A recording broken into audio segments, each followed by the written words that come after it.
आज रास्ता बना लिया है तो कल मंजिल भी मिल जाएगी। हौसलों से भरी यह कोशिश एक दिन जरूर रंग लाएगी। नमस्कार दोस्तों, मैं वैभव विवेकानंद स्टडी सेंटर के online platform success with VSC में आप सभी का तहे दिल से स्वागत करता हूं। आज है 24 जनवरी 2023।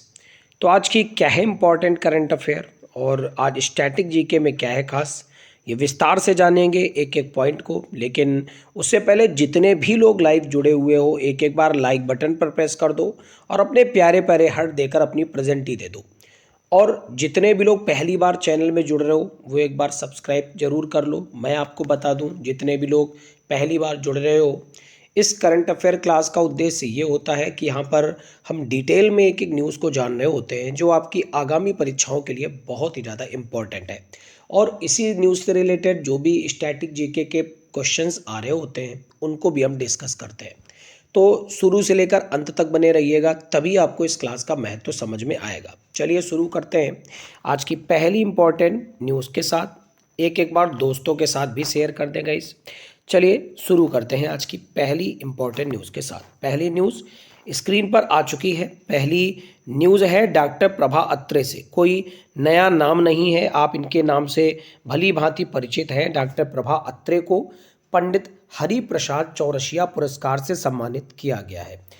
तो हिंदुस्तानी गायिका हैं डॉक्टर प्रभा अत्रे। इनको Pandit Hari Prasad Chaurasia lifetime achievement award से सम्मानित किया गया है। डॉक्टर प्रभा अत्रे को प्रशस्ति पत्र के साथ साथ 1 लाख रुपए का पुरस्कार प्रदान किया गया है। वह किराना घराने की एक भारतीय शास्त्रीय गायिका हैं। उन्हें भारत सरकार द्वारा तीनों पद्म पुरस्कारों से सम्मानित किया गया है। उन्होंने 1991 में संगीत नाटक एकेडमी पुरस्कार भी जीता था। तो बहुत ही इंपॉर्टेंट व्यक्ति हैं, आप इनका नाम याद रखिएगा, डॉक्टर प्रभा अत्रे। इनको सम्मानित किया गया है पंडित हरि प्रसाद चौरसिया पुरस्कार से। आपको याद होगा 2021 में डॉक्टर प्रभा अत्रे को लास्ट टाइम पद्म विभूषण सम्मान से भी सम्मानित किया गया था। इम्पॉर्टेंट नाम है आपके एग्जाम के लिए, बहुत ही ज़्यादा जरूरी है, तो याद रखिएगा। इम्पॉर्टेंट अगर अवार्ड की बात करें तो क्या आप जानते हैं पहली बार ज्ञानपीठ पुरस्कार किसे मिला था? ये कई बार एग्जाम में क्वेश्चन आया हुआ है। चलिए मैं बता देता हूँ। जी शंकर कुरूप को पहली बार ज्ञानपीठ पुरस्कार मिला था। ज्ञानपीठ पुरस्कार से बात आई है तो आपको याद होगा अभी अभी हाल ही में ज्ञानपीठ पुरस्कार 2022 से सम्मानित नीलमणि फूकन जी का निधन हुआ था। अभी 2-3 दिन पहले की ही न्यूज़ है, मैंने आपके बीच चर्चा भी करी थी। तो इस टाइप की न्यूज़ बहुत ही ज़्यादा इंपॉर्टेंट बन गई हैं आज के समय में एग्जाम के लिए। तो कमेंट कॉलम में आप ये आंसर करिए, व्यास सम्मान 2022 और सरस्वती सम्मान 2022 से किसे सम्मानित किया गया था। बढ़ते हैं आज की अगली इंपॉर्टेंट न्यूज़ की तरफ। आज की अगली न्यूज़ में देखते हैं क्या है खास। अगली न्यूज़ है यूनेस्को ने विश्व विरासत स्थल के दर्जे के लिए चराई देव मोईदम्स भारत की ओर से नामांकित किया गया है यूनेस्को द्वारा। तो यूनेस्को विश्व विरासत स्थल के दर्जे के लिए सांस्कृतिक श्रेणी में चराईदेव मोईदम्स को भारत की ओर से नामांकित किया गया है। असम के चराईदेव जिले में अहोम वंश की टीला दफन प्रणाली मोईदम्स की साइट का यूनेस्को के लिए नामांकन किया गया है। मोईदम्स, जिसे मैडाम्स के नाम से भी जानते हैं, असम में ताई अहोमों की मध्यकालीन टीला दफन परंपरा को दर्शाता है जो लगभग 600 वर्षों तक चली थी। तो याद रखिएगा, विश्व विरासत स्थल के दर्जे के लिए चराईदेव मोईदम्स भारत की ओर से नामांकित किया गया है। ठीक है गाइस, विश्व विरासत स्थल यानी वर्ल्ड हेरिटेज साइट के रूप में जाना जाता है। आइए इसके बारे में जान लेते हैं कि यूनेस्को के विश्व विरासत स्थल की क्या है खासियत। तो विश्व विरासत स्थल एक ऐसे स्थान को कहा जाता है जिसे यूनेस्को ने उसके विशेष सांस्कृतिक या भौतिक महत्व के लिए सूचीबद्ध किया हो। यूनेस्को की विश्व विरासत समिति द्वारा प्रशासित अंतर्राष्ट्रीय विश्व विरासत कार्यक्रम विरासत स्थलों की सूची को संभालता है। 1972 में अपनाई गई विश्व सांस्कृतिक और प्राकृतिक विरासत के संरक्षण से संबंधित कन्वेंशन संधि इसका मार्गदर्शन करती है। तो याद रखिएगा यूनेस्को के विश्व विरासत स्थल की इस पूरी की पूरी बात को। अब बात यहाँ पर यूनेस्को की आई है तो जाहिर सी बात है यूनेस्को के बारे में भी जानेंगे, क्योंकि मैं आपसे लगातार कह रहा हूँ कि इस क्लास के माध्यम से आप स्टैटिक जीके का पोर्शन भी ढेर सारा कवर करते हैं। तो आइए यूनेस्को के बारे में जान लेते हैं। संयुक्त राष्ट्र शैक्षिक, वैज्ञानिक और सांस्कृतिक संगठन संयुक्त राष्ट्र की एक विशेष एजेंसी है, यानी कि United Nations Educational Scientific Cultural Organization संयुक्त राष्ट्र की एक विशेष एजेंसी है जिसका उद्देश्य शिक्षा, कला और संस्कृति के क्षेत्र में सहयोग के माध्यम से विश्व शांति और सुरक्षा को बढ़ावा देना है। इसकी स्थापना 1945 में करी गई थी। मुख्यालय पेरिस में वर्ल्ड हेरिटेज सेंटर के तहत पड़ता है। 193 देश इसमें सदस्य हैं और संयुक्त राष्ट्र के 3 सदस्य देश इजराइल, लिechtenstein, संयुक्त राज्य अमेरिका यूनेस्को के सदस्य नहीं है। तो याद रखिएगा, संयुक्त राष्ट्र के 3 ऐसे देश हैं जो यूनेस्को के सदस्य नहीं हैं। हेडक्वार्टर कहाँ पड़ता है? पेरिस में। अब यूनेस्को की बात आई है, हेडक्वार्टर की बात आई है, तो मैं आपको अवगत करा दूं, वीडियो के डिस्क्रिप्शन में लिंक दिया गया है सक्सेस सीरीज की प्लेलिस्ट का, जहां पर आप जाएंगे तो आपको 50+ जीके वन लाइनर के वीडियोस मिलेंगे। जाकर के एक एक वीडियो को देख लीजिए, क्योंकि आपकी जो परीक्षाएं प्रेजेंट टाइम में चल रही हैं एसएससी जीडी की, आप ही लोग कमेंट कॉलम में कहते हैं कि सर आपकी क्लास से पढ़ाया हुआ बहुत कुछ आ रहा है। तो मेरा ये सजेशन है आप सभी को, जितने भी लोग पहली बार जुड़ रहे हो, जा करके एक एक वीडियो को देख कर आइए। 10 से 12 मिनट का वीडियो है, लेकिन उस 10 से 12 मिनट के वीडियो में मैंने डेली 30 या 40 क्वेश्चन जीके के डिस्कस किए हैं। बहुत ही ज़्यादा इंपॉर्टेंट है, सीधा एग्जाम में आने वाले क्वेश्चंस हैं। तो आप लोग जा कर के उन वीडियोस को 2x स्पीड में लगाकर जरूर देख लें, बहुत ही ज़्यादा इंपॉर्टेंट है। उन्हीं वीडियोस में मैंने हेडक्वार्टर का एक वीडियो डिस्कस किया है, जहां पर मैंने विश्व के सभी प्रमुख संगठनों के हेडक्वार्टर कहां पर कौन सा है, ये सब कुछ डिस्कस किया है। तो जाकर उस वीडियो को देख लीजिए और उसके बाद आकर ये बताइए WHO यानी वर्ल्ड हेल्थ ऑर्गेनाइजेशन का हेडक्वार्टर कहाँ है और वर्ल्ड ट्रेड ऑर्गेनाइजेशन यानी WTO का हेडक्वार्टर कहाँ है। कमेंट कॉलम में आप बताइएगा। बात यूनेस्को की आई है, तो यूनेस्को के वर्तमान में हेड कौन है ये आप कमेंट कॉलम में बताइए, जितने भी लोग लाइव है और जितने भी लोग बाद में देख रहे हैं। कमेंट कॉलम में आंसर जरूर किया करें। जितना ज़्यादा आप क्वेश्चंस के आंसर देंगे ना, उतनी ही ज़्यादा तैयारी में 4 चांद आपके लगेंगे, ठीक है। तो ज़्यादा से ज़्यादा क्वेश्चंस के आंसर दिया करें। बढ़ते हैं आज की अगली न्यूज़ की तरफ। अगली न्यूज़ है भारतीय नौसेना से। भारतीय नौसेना से क्या है न्यूज़, यानी इंडियन नेवी से। तो आंध्र प्रदेश में एमफेक्स 2023 मेगा अभ्यास आयोजित किया है भारतीय नौसेना ने। तो भारतीय नौसेना ने आंध्र प्रदेश में काकीनाडा के पास सेना और भारतीय वायुसेना के साथ 6 दिन का मेगा सैन्य अभ्यास किया है। सबसे बड़ा द्विवार्षिक त्रिसेवा उभयचर अभ्यास एमफेक्स 2023 17 से 22 जनवरी 2023 तक आयोजित किया जाता है। युद्ध, राष्ट्रीय आपदाओं और तटीय सुरक्षा प्रवर्तन के दौरान भारतीय नौसेना और सेना की तैयारियों की समीक्षा के लिए इस अभ्यास का आयोजन किया जाता है। याद रखिएगा, भारतीय नौसेना का अभ्यास जिसका नाम है एमफेक्स। अब यहाँ पर भारतीय नौसेना की बात आई है, तो मैं आपको कुछ भारतीय नौसेना के अभ्यासों से अवगत करा दूं। एक एक पॉइंट आप लोग या तो नोट करते जाइएगा, या तो लर्न करते जाइएगा, या फिर स्क्रीनशॉट लेकर के बाद में लर्न कर लीजिएगा। भारतीय नौसेना के अभ्यास मालाबार अभ्यास है, सबसे इंपॉर्टेंट अभ्यास में से एक है। भारत, अमेरिका, जापान इस अभ्यास के स्थायी सदस्य हैं। कई बार ऑस्ट्रेलिया की नौसेनाएं भी इसमें शामिल हो जाती हैं। दूसरा है इंद्र अभ्यास, जो कि रूस और भारत की नौसेनाएं मिलकर करती हैं। फिर वरुण अभ्यास है, जो कि भारत और फ्रांस की सेनाएं मिलकर करती हैं।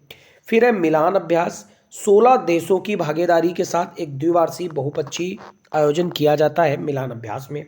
उसके बाद इबिशामार, दक्षिण अफ्रीका, भारत और रशिया इस अभ्यास में भाग लेते हैं। उसके बाद है सिम्बेक्स, जैसा कि नाम से समझ में आ रहा है, S for Singapore, I for India, ठीक है। तो सिम्बेक्स भारत और सिंगापुर के बीच आयोजित किया जाता है। एक बार आप फिर से देख लीजिए, मालाबार अभ्यास भारत, अमेरिका और जापान के बीच, और कई बार इसमें ऑस्ट्रेलिया की नौसेना भी शामिल होती है। इंद्र अभ्यास रूस और भारत की नौसेनाओं के बीच। वरुण अभ्यास भारत और फ्रांस के बीच। मिलान अभ्यास 16 देशों की भागीदारी के साथ मनाया जाता है। इब्शामार दक्षिण अफ्रीका, भारत और रशिया के बीच, और सिम्बेक्स भारत और सिंगापुर के बीच। इंडियन नेवी के प्रमुख कौन है? आर हरि कुमार है। बात करें इंडियन नेवी डे किस दिन मनाते हैं, तो 4 दिसंबर को मनाते हैं। बढ़ते हैं अगली न्यूज़ की तरफ। हाँ, उससे पहले आप कमेंट कॉलम में आंसर जरूर करिएगा कि इंडियन नेवी की स्थापना किस एक ईयर में करी गई थी। बढ़ते हैं अगली न्यूज़ की तरफ। अगली न्यूज़ है भारतीय वायुसेना से। तो अभी हम लोगों ने नेवी के बारे में पढ़ा, अब एयरफोर्स के बारे में पढ़ेंगे, एक एक पॉइंट जानेंगे। भारतीय वायुसेना पूर्वोत्तर में प्रलय अभ्यास का आयोजन करेगी, ऐसी घोषणा करी गई है इंडियन एयरफोर्स द्वारा। तो भारतीय वायुसेना 1 से 5 फरवरी 2023 तक पूर्वोत्तर भारत में प्रलय अभ्यास आयोजित करेगी। इस अभ्यास में C-130J सुपर हरक्यूलिस विमान, चिनूक हैवी लिफ्ट और अपाचे अटैक हेलीकॉप्टर जैसे विभिन्न प्लेटफॉर्म शामिल होंगे। यह अभ्यास पूर्वी आकाश नामक वायुसेना के एक अन्य अभ्यास की तैयारी के लिए आयोजित किया जाएगा, जो कि फरवरी के पहले सप्ताह में आयोजित होने वाला एक वार्षिक कमांड स्तरीय अभ्यास है। अब यहाँ पर वायुसेना की बात आई है तो वायुसेना के प्रमुख कौन है? जनरल विवेक राम चौधरी हैं और वायुसेना दिवस 8 अक्टूबर को मनाते हैं। अब यहाँ पर स्टैटिक जीके के अंतर्गत मैं आपके बीच वायुसेना के कुछ अभ्यास को डिस्कस करूंगा। उम्मीद करूंगा आप सभी को बहुत पसंद आएगा। अगर आपको क्लास अच्छी लगे तो आप लोग अपने प्यारे प्यारे हर्ट्स देते जाना, ठीक है। चलिए शुरू करते हैं। डेजर्ट नाइट युद्ध अभ्यास भारत और फ्रांस के बीच आयोजित किया जाता है। इसके अलावा जैपैड बहुपक्षीय अभ्यास है, बहुत सारे देश मिलते हैं इसमें। फिर है ब्लू फ्लैग अभ्यास, इसमें भी बहुत सारे देशों के बीच मिलकर अभ्यास होता है। कोंकण शक्ति भारत और यूके के बीच होता है। एक्सरसाइज ईस्टर्न ब्रिज भारत और ओमान के बीच होता है। सबसे इंपॉर्टेंट फिर पश्चिम लहर है, जिसमें याद रखिएगा ये घरेलू युद्ध अभ्यास है भारतीय वायुसेना का। उसके बाद गरुड़ है, जो कि भारत और फ्रांस के बीच आयोजित होता है। उदार शक्ति भारत और मलेशिया के बीच आयोजित होता है। पिच ब्लैक बहुराष्ट्रीय है, लेकिन ऑस्ट्रेलिया द्वारा इसे होस्ट किया जाता है। समन्वय कई भारतीय संगठन और आसियान के सदस्य राष्ट्र इसमें शामिल होते हैं। एक बार फिर से जानेंगे एक एक पॉइंट को। डेजर्ट नाइट भारत और फ्रांस के बीच, जैपैड बहुपक्षीय अभ्यास है, ब्लू फ्लैग अभ्यास बहुराष्ट्रीय अभ्यास है, कोंकण शक्ति भारत और यूके के बीच आयोजित होता है। एक्सरसाइज ईस्टर्न ब्रिज भारत और ओमान के बीच, पश्चिम लहर घरेलू अभ्यास है, गरुड़ भारत और फ्रांस के बीच, उदार शक्ति भारत और मलेशिया के बीच, पिच ब्लैक बहुराष्ट्रीय है लेकिन ऑस्ट्रेलिया इसे होस्ट करता है। समन्वय में कई सारे भारतीय संगठन और आसियान के सदस्य राष्ट्र शामिल होते हैं। मैं आपको बता दूं कि जो वीडियो के डिस्क्रिप्शन में प्लेलिस्ट दी गई है उसमें जब आप जाएंगे तो आपको युद्ध अभ्यास वाला भी वीडियो मिलेगा, जो बहुत ही ज़्यादा रुचिकर और बहुत ही ज़्यादा इम्पोर्टेंट है।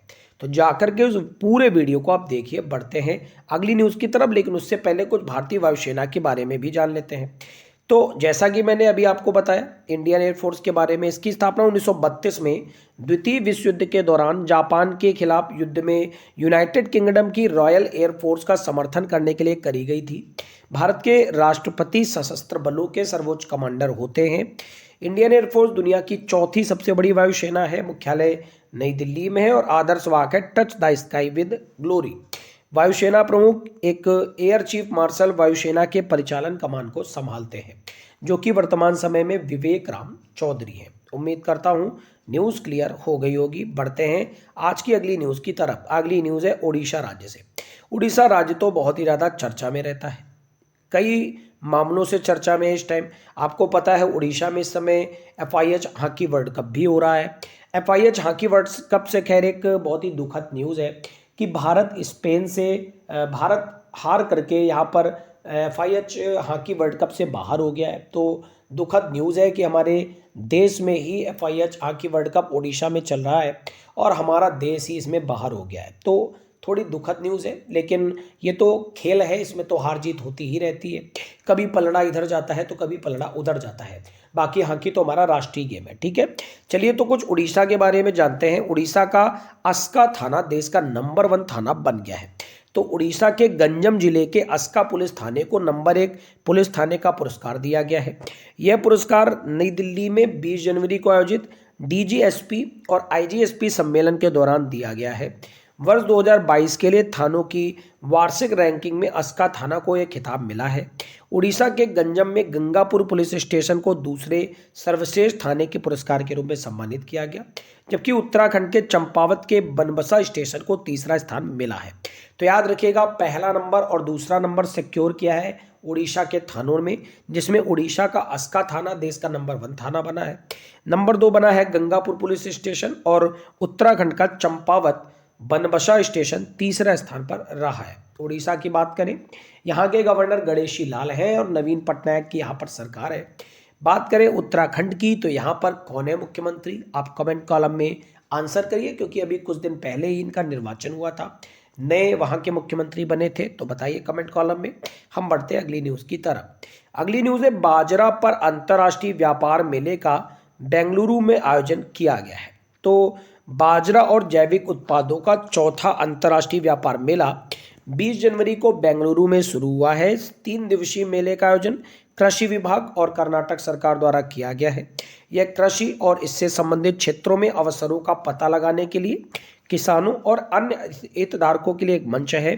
भारत 2023 को अंतर्राष्ट्रीय बाजरा वर्ष के रूप में मनाने वाले अग्रणी देशों में से एक है। यानी 2023 एक ऐसा वर्ष है जिसपे भारत बाजरा का अंतर्राष्ट्रीय वर्ष के रूप में मना रहा है, याद रखिएगा। तो बाजरा पर अंतर्राष्ट्रीय व्यापार मेले का बेंगलुरु में आयोजन किया गया है। बढ़ते हैं आज की अगली न्यूज की तरफ। अगली न्यूज है इंपॉर्टेंट अपॉइंटमेंट से। क्या है न्यूज? तो नागरिक विमानन महानिदेशक के अगले प्रमुख बनाए गए हैं विक्रम देव दत्त। तो डीजीसीए यानी नागरिक विमान महानिदेशालय के अगले प्रमुख के रूप में विक्रम देवदत्त की नियुक्ति करी गई है। वह वर्तमान में air India asset holding limited के अध्यक्ष और प्रबंध निदेशक के रूप में कार्यरत भी हैं। 28 फरवरी को डीजीसीए प्रमुख अरुण कुमार की सेवानिवृत्ति के बाद डीजीसीए के प्रमुख के रूप में कार्यभार संभालेंगे। तो याद रखिएगा, नागरिक विमानन महानिदेशक के अगले प्रमुख बनाए गए हैं विक्रम देव दत्त। बढ़ते हैं आज की आखिरी न्यूज की तरफ। आज की आखिरी न्यूज है नेटफ्लिक्स से। आप इसमें मूवीज तो बहुत ही सारी देखते हैं, नेटफ्लिक्स है ना। आजकल तो इसी का जमाना है, नेटफ्लिक्स। सबके मोबाइल में नेटफ्लिक्स होता है और सारे लोग वेब सीरीज इसी के तहत देख रहे होते हैं। तो नेटफ्लिक्स के सह संस्थापक रीड हेस्टिंग्स ने कंपनी के सीईओ पद से इस्तीफा दे दिया है। न्यूज ये है, ठीक है। तो नेटफ्लिक्स के संस्थापक रीड हेस्टिंग्स ने कंपनी के सह मुख्य कार्यकारी अधिकारी के रूप में अपने पद से इस्तीफा दे दिया है। ग्रेग पीटर्स मुख्य परिचालन अधिकारी के पद से पदोन्नत होकर टेड सारंडोस के साथ सह सीईओ पद की बागडोर अब संभालेंगे, क्योंकि इसके सह संस्थापक रीड हेस्टिंग्स ने इस्तीफा दे दिया है। नवंबर 2022 में नेटफ्लिक्स ने प्रारंभिक विकास के लिए 12 देशों में एक कम खर्चीला विज्ञापन समर्पित विकल्प भी लॉन्च किया था। नेटफ्लिक्स की बात करें तो 1997 में इसकी स्थापना हुई थी। अब यहाँ पर नेटफ्लिक्स की बात हुई है तो क्या आप जानते हैं फेसबुक की स्थापना किस ईयर में करी गई थी? मैं आपको बता दूं 2004 में करी गई थी। किसके द्वारा? मार्क जुकरबर्ग के द्वारा करी गई थी। टेस्ला के संस्थापक कौन है? बहुत ही कॉमन नाम है, इन्होंने तो पूरी दुनिया को अपने कब्जे में कर लिया है। कौन है टेस्ला के प्रमुख? कमेंट कॉलम में आप आंसर जरूर करिएगा। तो ये थी आज की ओवरऑल न्यूज़। आपको क्लास कैसी लगी है कमेंट कॉलम में आप जरूर अपने विचार दिया करें। अगर आपको क्लास अच्छी लगती है तो भी बताया करें, आपको क्लास बुरी लगती है तो भी बताया करें, क्योंकि जब आप ज़्यादा से ज़्यादा कमेंट कॉलम में आंसर करेंगे, ज़्यादा से ज़्यादा चीज़ों को बताएंगे, तो हो सकता है अगर इस क्लास में कोई गड़बड़ी हो तो उसमें भी सुधार किया जाए। ठीक है, तो आप अच्छी चीज़ें और साथ ही साथ बुरी चीज़ें दोनों कमेंट कॉलम में बताया करें।